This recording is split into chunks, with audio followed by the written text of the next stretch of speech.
حضرت عبد المطلب کی پشت میں پہنچا، اللہ تعالیٰ نے انہیں 10 بیٹے عطا فرمائے۔ انہوں نے منت مانی تھی، اے اللہ اگر تو مجھے 10 بیٹے دے اور وہ جوان ہوں، تنو مند ہوں، تو میں ایک بیٹا تیرے راستے میں قربان کروں گا۔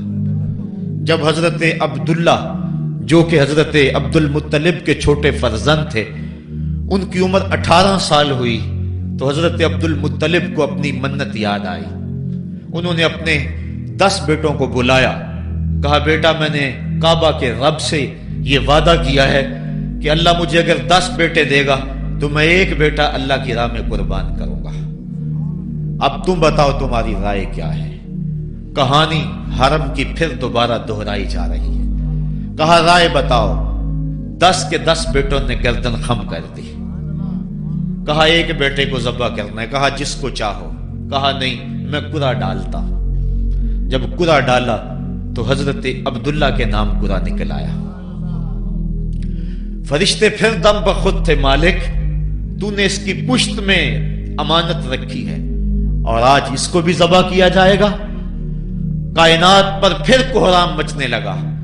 حضرت عبد المطلب آستینیں چڑھا رہے ہیں، ہاتھ کے اندر چھری ہے۔ یہ خبر پورے مکے میں پھیل گئی، سارے سردار دوڑے آئے۔ کہا عبد المطلب یہ رسم تو نہ ڈالو، اس کا ادا کرنا مشکل ہو جائے گا۔ کہا میں نے کعبے کے رب سے یہ منت مانی تھی اور اللہ نے وہ منت پوری کر دی۔ اب میں تو جب قرعہ نکالا تو میرے اس فرزند کے نام قرعہ نکل آیا، میں اس منت کو ہر صورت میں پورا کروں گا۔ لوگ اکٹھے ہو گئے، منت سماجت کر رہے ہیں، لیکن حضرت سیدنا عبد المطلب ہر صورت میں اپنی اس منت کو پورا کرنے کے لیے مصر ہیں۔ پھر کہا کہ حجاز کی حرافہ اس کے پاس چلتے ہیں اور جا کے اس کے سامنے یہ مسئلہ رکھتے ہیں۔ بعض نے لکھا کہ حجر کی کہنا کے پاس جاتے ہیں۔ با اختلاف روایات وہ حجاز کی حرافہ کے پاس پہنچے۔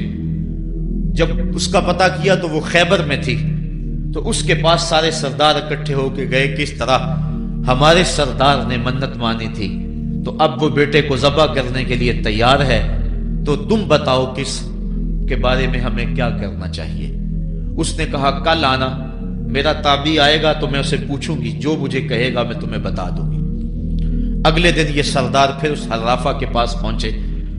اس نے کہا کہ میرا تابعی آیا تھا، پہلے تم یہ بتاؤ کہ تمہارے ہاں کسی شخص کی دیت کتنی ہے، جو شخص مقتول ہو اس کی دیت قاتل کتنی دیتا ہے۔ انہوں نے کہا 10 اونٹ۔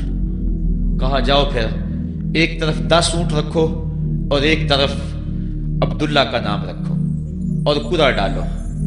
اگر 10 اونٹوں کی طرف قرعہ نکل آیا تو 10 اونٹ ذبح کر دینا، اور اگر عبداللہ کی طرف نام نکل آیا پھر دوبارہ 10 اونٹ ادھر اور رکھنا، 20 رکھنا، اور اس طرح اونٹ 10-10 بڑھاتے جانا۔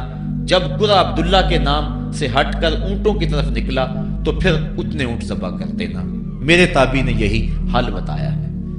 کہا ٹھیک۔ آئے اور آ کے ساری بات سنائی۔ 10 اونٹ ایک سمت رکھے گئے اور حضرت عبداللہ کا نام ایک سمت رکھا گیا۔ جب قرعہ نکالا تو حضرت عبداللہ کے نام نکلا۔ پھر 20 اونٹ رکھے گئے، پھر قرعہ نکالا تو حضرت عبداللہ کے نام نکلا۔ پھر 30 اونٹ رکھے گئے، قرعہ حضرت عبداللہ کے نام نکل رہا ہے۔ 40 اونٹ رکھے گئے، 50 رکھے گئے، 60، 70، یہاں تک کہ 100 اونٹ رکھے گئے۔ 100 اونٹ جب ادھر ہو گئے، اب قرعہ نکالا تو اونٹوں کے نام نکل آیا۔ سارے خوش ہو گئے کہ اب قرعہ اونٹوں کے نام نکل آیا، عبداللہ کی جان بچ گئی۔ لیکن حضرت عبد المطلب فرمانے لگے کہ میں ایسا نہیں کروں گا۔ کہا کیا کرو گے؟